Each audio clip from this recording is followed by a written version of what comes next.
देखा भगवान नारायण खड़े हैं। तो माता लक्ष्मी ने विचार किया कि सभी देवता मुझको प्राप्त करना चाहते हैं, लेकिन यह नारायण मुझसे मेरी ओर नहीं देख रहे हैं। यानी मेरे लिए अगर कोई वर है तो यह नारायण। और उसी समय भगवती लक्ष्मी ने नारायण को जयमाला पहनाया और माता भगवान नारायण ने लक्ष्मी को स्वीकार किया। बोलिए लक्ष्मी नारायण भगवान की। इस प्रकार से जब दोबारा मंथन हुआ तो सभी के देखते देखते देखते भगवान धन्वंतरी अमृत का कलश लेकर के प्रकट हो गए। बोलिए धन्वंतरी भगवान की। और जैसे ही अमृत का कलश लेकर के धन्वंतरी भगवान प्रकट हुए तो उसी समय दैत्यों और देवताओं में आपस में लड़ाई होने लगी। अहम पूर्वम अहम पूर्वम अहम पूर्वम अहम पूर्वम। दैत्य कहने लगे पहले मैं पीऊंगा अमृत, पहले मैं पीऊंगा। और सब जब एक दूसरे को झगड़ने लगे तो सभी के देखते देखते देखते देखते भगवान नारायण ने मोहिनी का रूप धारण करके उनके सामने भगवान मोहिनी का प्रकट हो जाते हैं। बोले मोहिनी भगवान की। नारायण भगवान स्त्री के रूप में प्रकट होते हैं और उसी समय दैत्यों से कहते हैं कि आप क्यों झगड़ा कर रहे हैं। तो दैत्य भगवान के रूप को देख करके मोहित हो जाते हैं। दैत्यों ने कहा कि हे देवी आप कौन हो? अरे आप ही इस अमृत का बंटवारा कर दो, क्योंकि हम देवताओं और दैत्यों में आपस में युद्ध चल रहा है। वो कह रहे हैं पहले हम पान करेंगे और हम कह रहे हैं कि पहले हम पान करेंगे, इसलिए आप ही इस बंटवारा कर दीजिए। माँ भगवान मोहिनी का रूप धारण करके कहते हैं कि अरे तुम कैसे मूर्ख हो? अरे आप हमको जानते तक नहीं हो और मुझ पर विश्वास करके आप कह रहे हो यह अमृत का पान जो है अमृत का बंटवारा कर दो। अब तो देव दैत्यों को और विश्वास हो गया कि जरूर यह पढ़े लिखे अच्छे कुल खानदान की लगती है, इसीलिए ऐसी बात कर रही है। और उसी समय दैत्यों ने वह अमृत का कलश मोहिनी भगवान को दिया है। मोहिनी भगवान कहते हैं कि एक काम करती हूँ, यह जो पतला पतला अमृत है मैं इसे देवताओं को पिला देती हूँ और जो नीचे गाढ़ा अमृत है वह तुम मैं दैत्यों को पान कराऊंगी। और भगवान के रूप लावण्य को देख करके इतना मोहित हो गए थे वह दैत्य कि इन्होंने सर्प को स्वीकार किया और भगवान मुस्कुरा रहे हैं दैत्य की ओर देख करके और उस अमृत को देवताओं को पिला रहे हैं।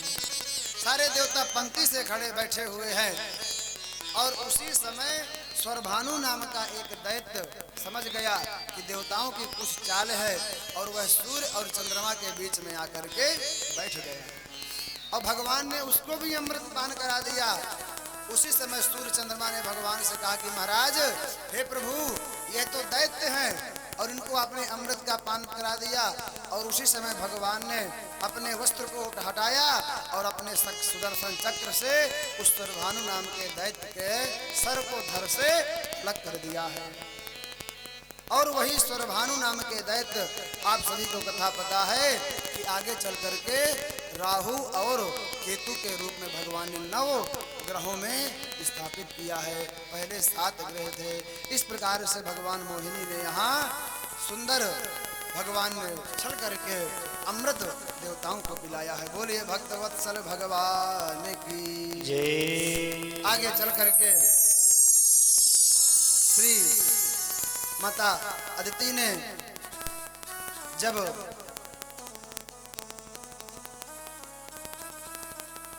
बोलिए भक्तवत्सल भगवान की जय। आगे चल करके माता अदिति को बड़ा दुख हुआ और अदिति के जो पुत्र हैं देवता वो जब कष्ट में थे तो उन्होंने जाकर के श्री कश्यप ऋषि से प्रार्थना करी।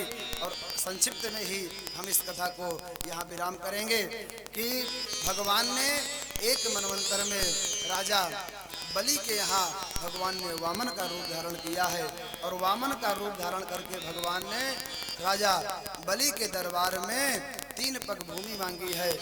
और जब राजा बलि ने 3 पग भूमि देने के लिए त्रिवाचा हर लिया, संकल्प कर लिया कि मैं दूंगा दूंगा दूंगा, उसी समय भगवान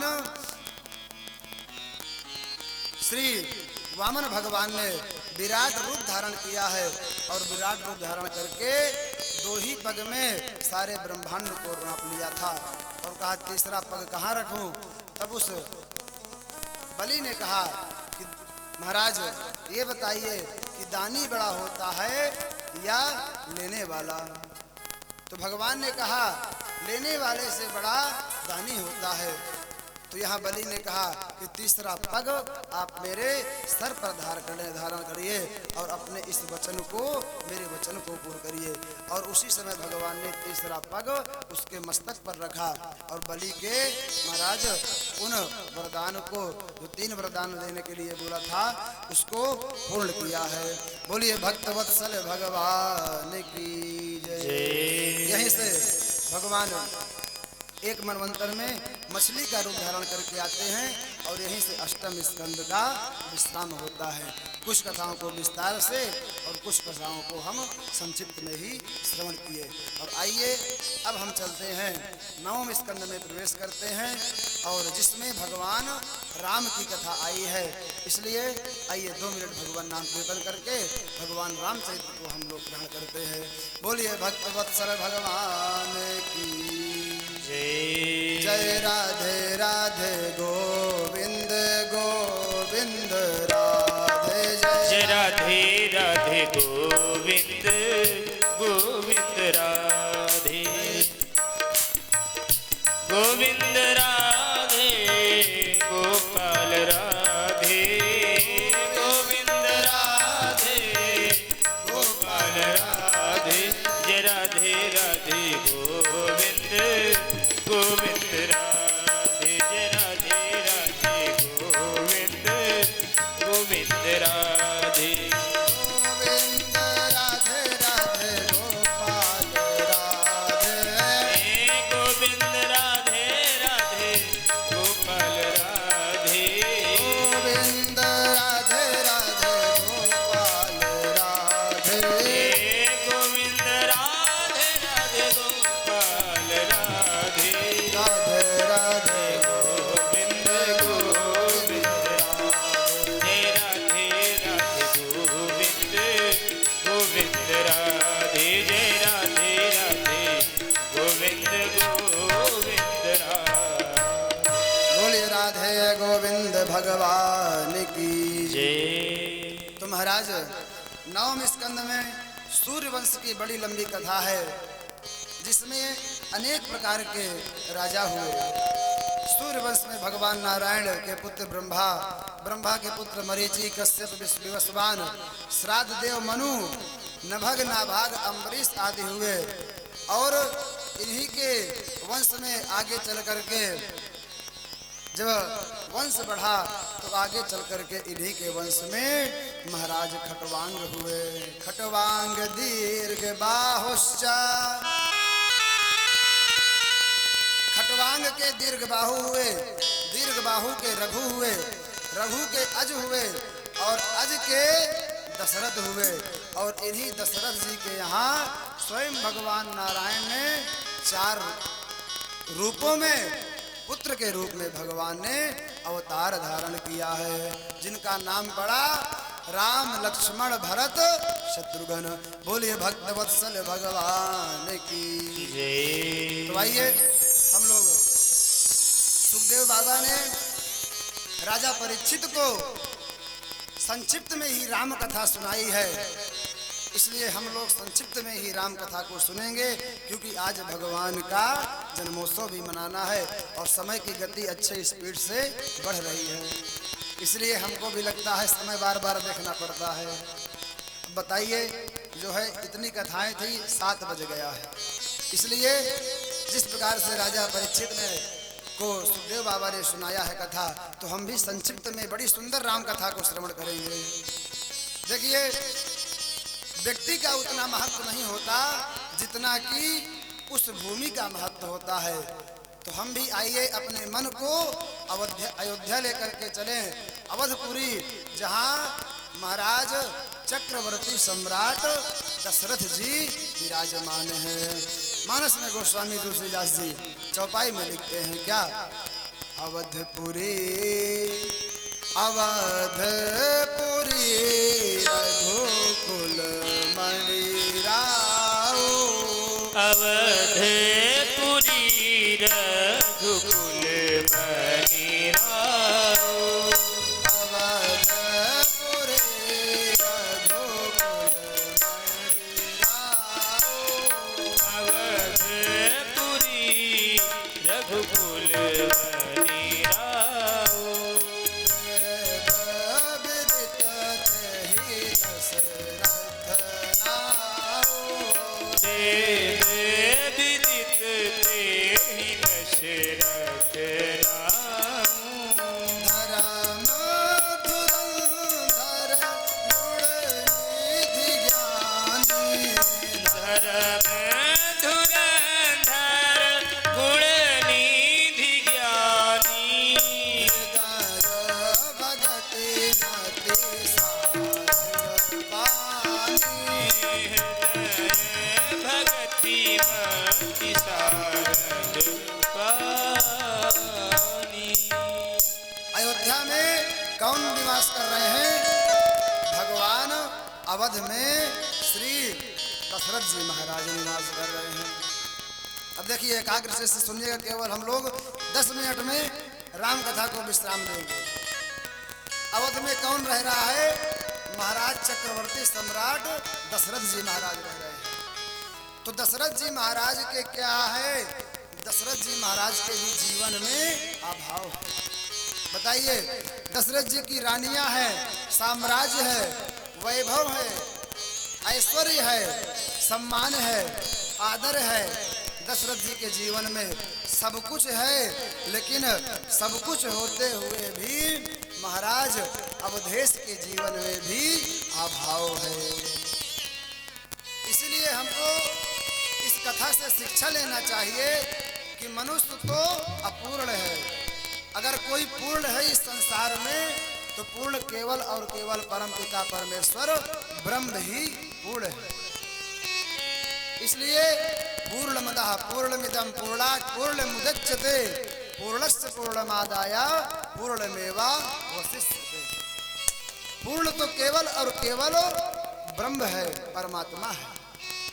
इसीलिए दशरथ जी के जीवन में जब आज दुख आया, अभाव आया, तो महाराज दशरथ जी कहाँ जाते हैं? अपने गुरु जी के यहाँ।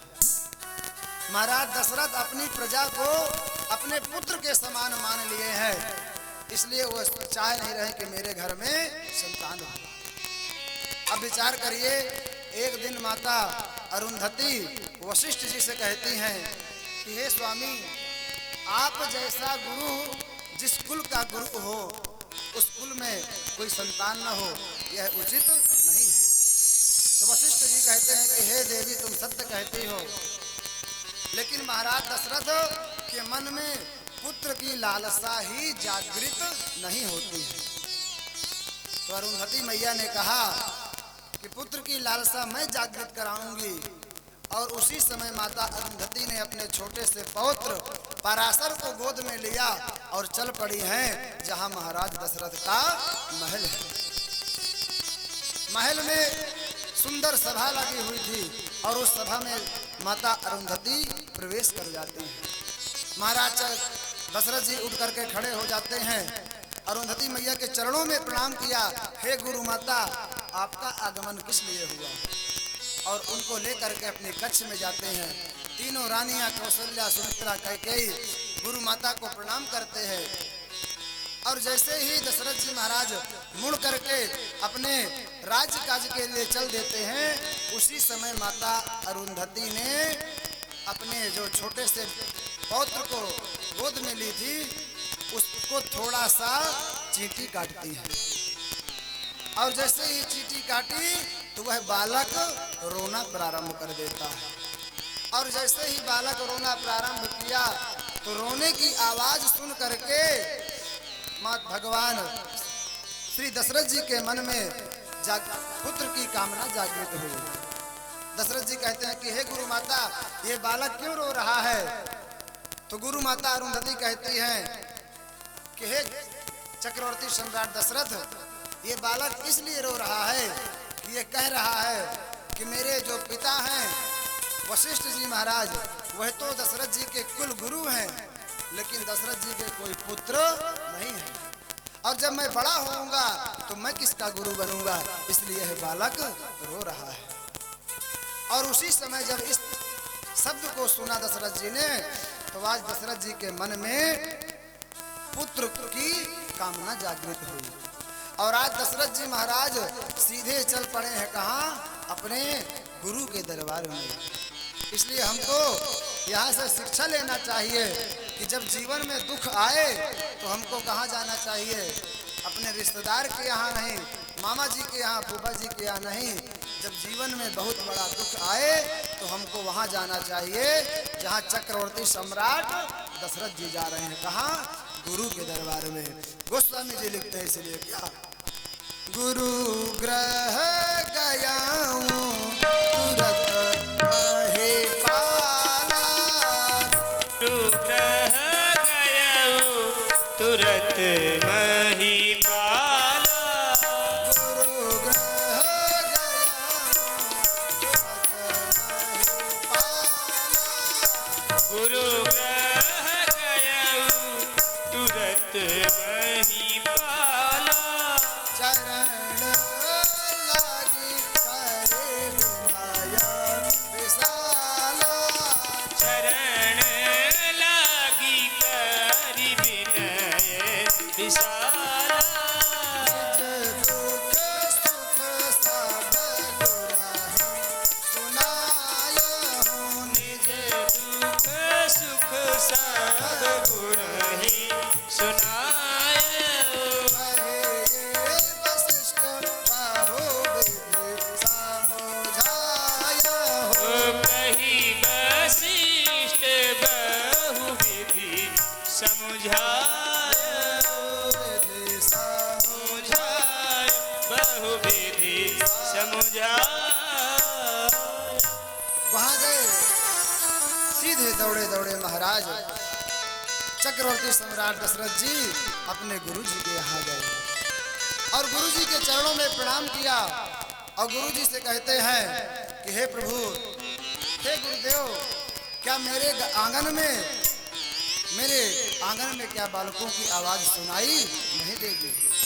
हे गुरुदेव, कृपा करिए, मेरे मन में पुत्र की लालसा है, मैं भी चाहता हूं कि मेरे घर में संतान हो।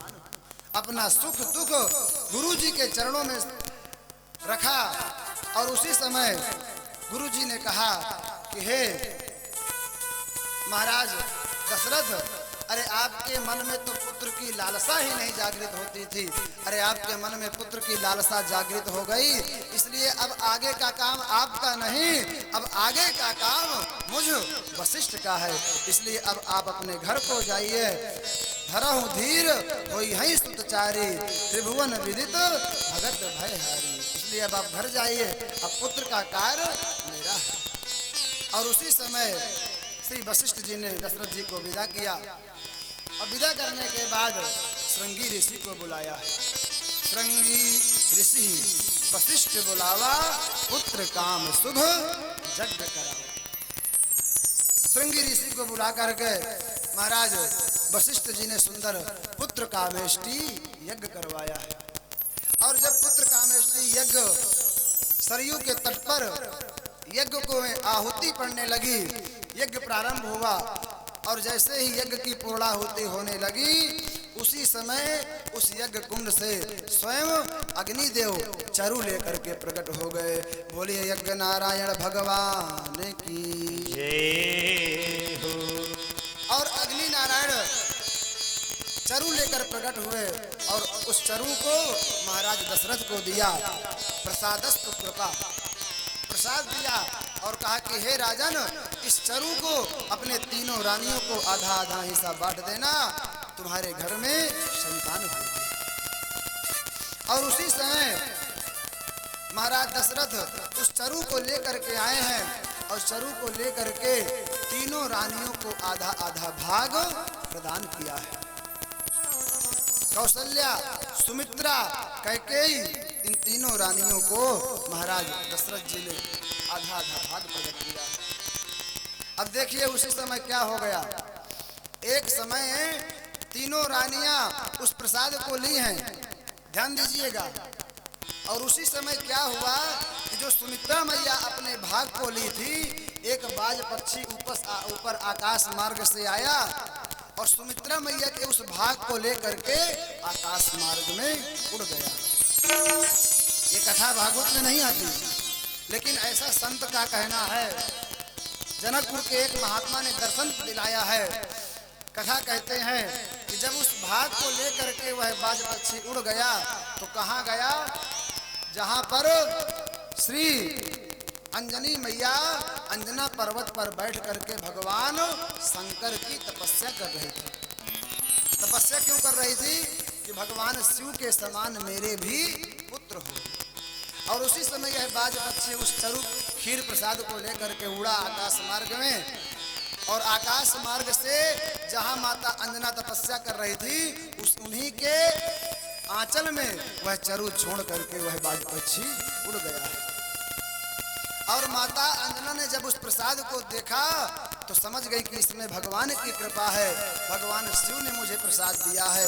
और उस प्रसाद को माता अंजना ने ग्रहण किया, और उसी प्रसाद के ग्रहण से अंजना मैया के यहाँ भगवान पवन पुत्र के रूप में कौन आए, चैत्र के महीने में शुक्ल पक्ष पूर्णिमा तिथि के दिन, पूर्णिमा तिथि को मां अंजनी के गर्भ से पवन पुत्र केसरी नंदन शंकर सुवन स्वयं भगवान वीर बजरंग बली की जय। बोलिए हनुमान जी महाराज की। श्री हनुमान जी महाराज का जन्म होता है, ऐसा संत का भाव है। अब यहाँ पर जब सुमित्रा मैया के भाग को लेकर के बाज पक्षी उड़ गया तो सुमित्रा मैया विचार करने लगी कि क्या मेरी कोख खाली रह जाएगी। और उसी समय माता कौशल्या ने अपने भाग से आधा भाग किसको दिया, सुमित्रा मैया को। और माता कैकेयी ने भी अपने भाग से आधा भाग किसको दिया, सुमित्रा मैया को। और सुमित्रा ने उस प्रसाद को अपने हाथ में लिया और आज सुमित्रा मैया ने कहा कि हे प्रभु, हे भगवान, अगर आज मेरी दोनों बहनों ने मुझको अपने अपने भाग से आधा आधा भाग दिया है प्रसाद, अगर मेरी कोख से एक नहीं 2 संतान का जन्म होगा, 2 पुत्र मेरे गर्भ से आएंगे, तो मैं आप आज वचन लेती हूँ कि मैं अपने दोनों पुत्रों को, एक पुत्र को मैं कौशल्या के पुत्र की सेवा में लगा दूंगी और एक पुत्र को मैं कैकेयी के पुत्र की सेवा में लगा दूंगी, अगर मेरे गर्भ से 2 बालकों का जन्म हो। और उसी समय भैया भगवान की कृपा